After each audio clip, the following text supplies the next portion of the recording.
Esse é uma cápsula e nós vamos falar agora sobre o relatório, o tal relatório que ia sair hoje. Saiu hoje o relatório dos Estados Unidos criticando o Brasil e o Alexandre de Moraes por violações de direitos humanos. Vamos entender o que está expresso nesse negócio aqui, porque é um relatório importante, como eu falei para vocês. É um relatório que é feito pelos americanos, mas é um relatório que embasa muitas decisões tomadas lá nos Estados Unidos. Inclusive mais decisões de sanções, de tarifas e de Magnitsky para o pessoal aqui no Brasil. Vamos entender esse caso aqui. Essa notícia foi sugerida por Filé de São Peter Almôrio Turguniev, Leno Brega e várias outras pessoas. Obrigado aí ao pessoal que sugeriu notícias lá no nosso site, no visãolibertaria.com. E obrigado a você que está assistindo o nosso vídeo. Se você gosta do nosso conteúdo, por favor, deixe o seu like e se inscreva aqui no canal, né? Pois bem, tá aqui, ó.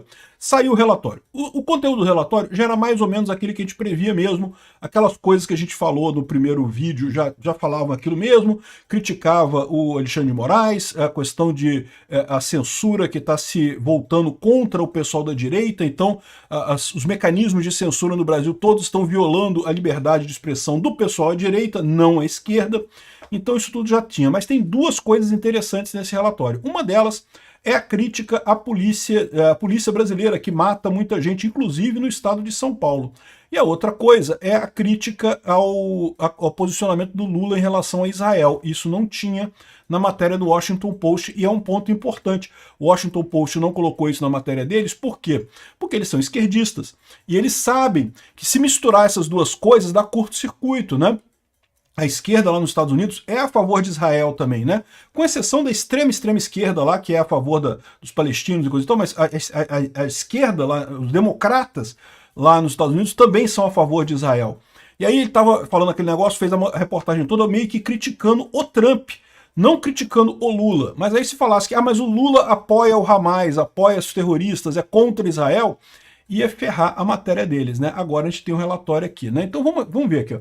Aqui está o site da relatório sobre países na questão de práticas de direitos humanos. Então tem dos vários anos aqui, ó, vários anos, desde 1999, todo ano os Estados Unidos lançam um relatório desse para cada país, para avaliar como é que está a questão de direitos humanos nesses países, né? E aí você entra aqui, tem toda essa parte aqui, cada país do mundo que eles falam aqui, a África, Ásia, Europa, não sei o que lá, e lógico, aqui está no hemisfério ocidental, quer dizer, Américas, né? E está aqui o Brasil, aqui o relatório do Brasil. Se você tiver curiosidade, eu vou deixar o link desses relatórios aqui na descrição do vídeo, caso você queira ler o relatório, está em inglês, mas você pode botar num tradutor, ele traduz e coisa e tal. Então, você pode ver dos vários países que estão aqui, né? Então tá aqui, ó, relatório do Brasil. Tem aqui um sumário aqui e tem o relatório em si em PDF que está aqui, que é o que nós vamos acompanhar aqui, o relatório em PDF. O relatório em PDF tem um total de 14 páginas dividida em algumas seções. Ele faz primeiro um sumário e coisa e tal, aqui, ó. A situação de direitos humanos no Brasil declinou durante o último ano. Os tribunais fizeram ações para diminuir a liberdade de expressão e a liberdade na internet, bloqueando milhares de usuários, o acesso de milhares de usuários para a informação em grandes plataformas de mídia social em resposta a um caso de assédio. O governo minou o debate democrático, restringindo o acesso para conteúdo que eles consideravam que diminui a democracia ou destrói a democracia, de forma desproporcional, suprimindo a liberdade de expressão de apoiadores do ex-presidente Jair Bolsonaro, bem como jornalistas e políticos eleitos, muitas vezes de forma secreta, que não tinham as devidas garantias do devido processo legal, não tinham as garantias do devido processo legal. O governo também suprimiu discurso politicamente desfavorável, com base no que chamou de discurso de ódio, um termo vago para a comunidade de direitos humanos internacional. Questões significativas de direitos humanos incluíram relatórios de mortes arbitrárias e ilegais, tortura cruel, inumana e tratamento degradante ou punições degradantes, prisões arbitrárias e detenção e sérias restrições da liberdade de expressão e da liberdade de imprensa, inclusive violência e ameaça de violência contra jornalistas. O governo nem sempre tomou medidas críveis para identificar e punir oficiais que cometeram esses abusos de direitos humanos, né? Então, a primeira parte fala aqui sobre mortes extrajudiciais, homicídios, feitos por policiais, né?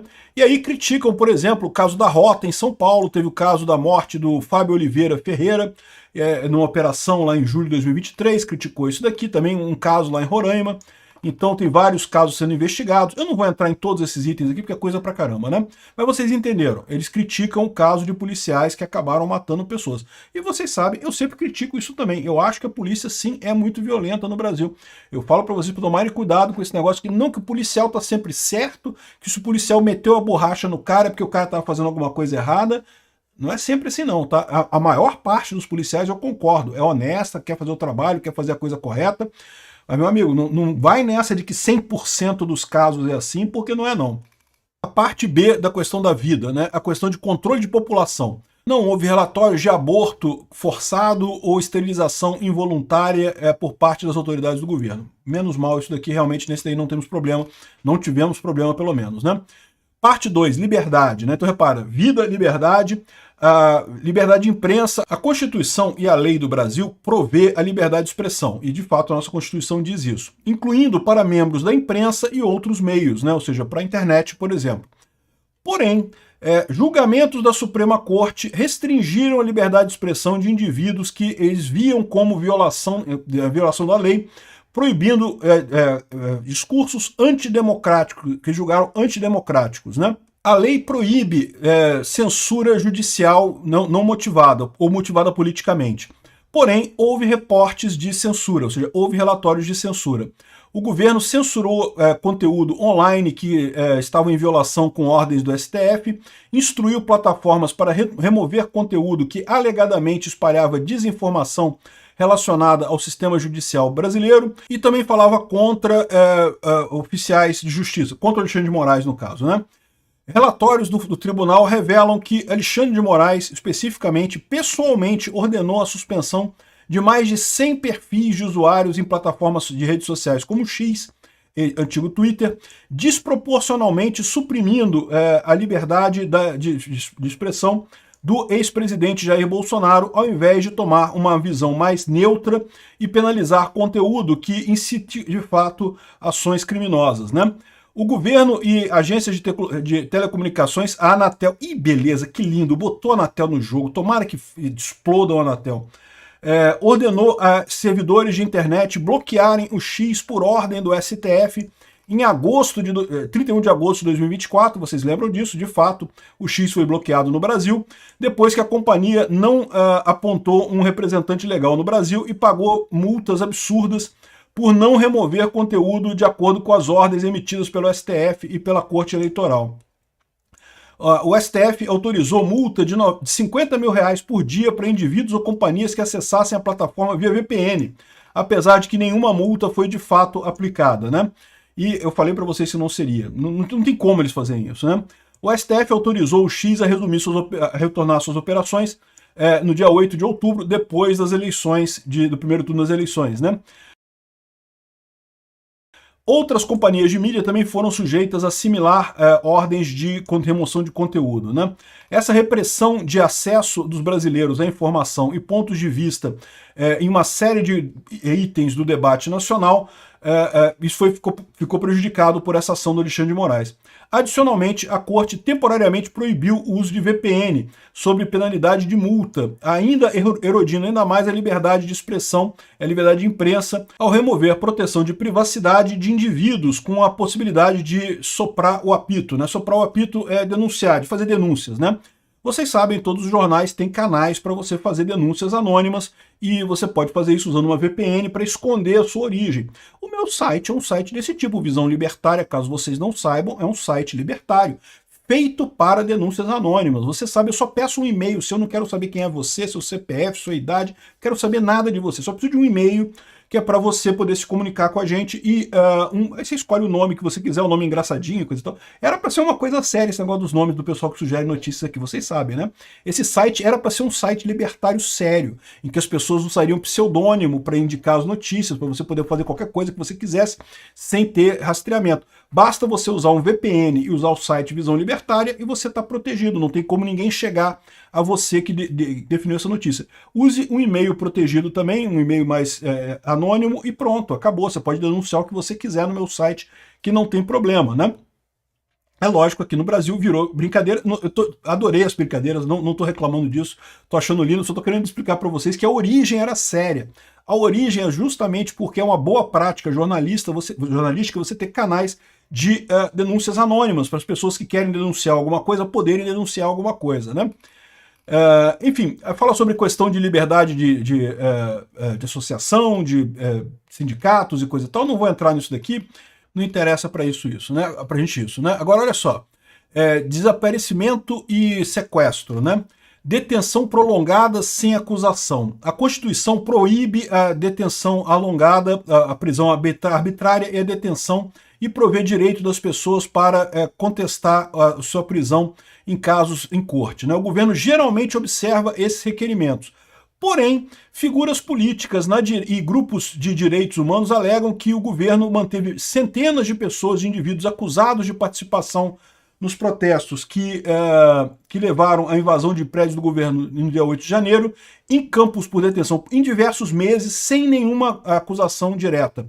Então, o que ele está falando aqui é que sim, teve casos de violação de direitos humanos na prisão de pessoas sem base legal durante o dia 8 de janeiro, durante a prisão do dia 8 de janeiro, né? Também houve casos de manifestantes que foi negado um acesso a um advogado, né? Pela lei internacional, inclusive aqui no Brasil, mesmo que você não tenha dinheiro para um advogado, você tem direito a um advogado e aí é indicado para você um advogado, um defensor público, né? De forma genérica, não só no caso do 8 de janeiro, mas em outros casos também, a detenção prévia é um problema. Muitas pessoas ficam presas muito tempo aqui no Brasil antes do julgamento. Isso é um problema, né? Na questão de tortura e tratamento degradante e inumano, eles citam aqui o caso de um policial em Porto Alegre que torturou uma pessoa por aproximadamente 40 minutos antes de tentar esconder o corpo, jogando ele de uma ponte em maio. Então, um caso que também é absurdo, como eu falo para vocês, tomem cuidado de achar que todo policial é automaticamente bonzinho, né? Bom, fala outras coisas aqui sobre casamento infantil, proteção de refugiados, nada disso, a gente tem muito problema.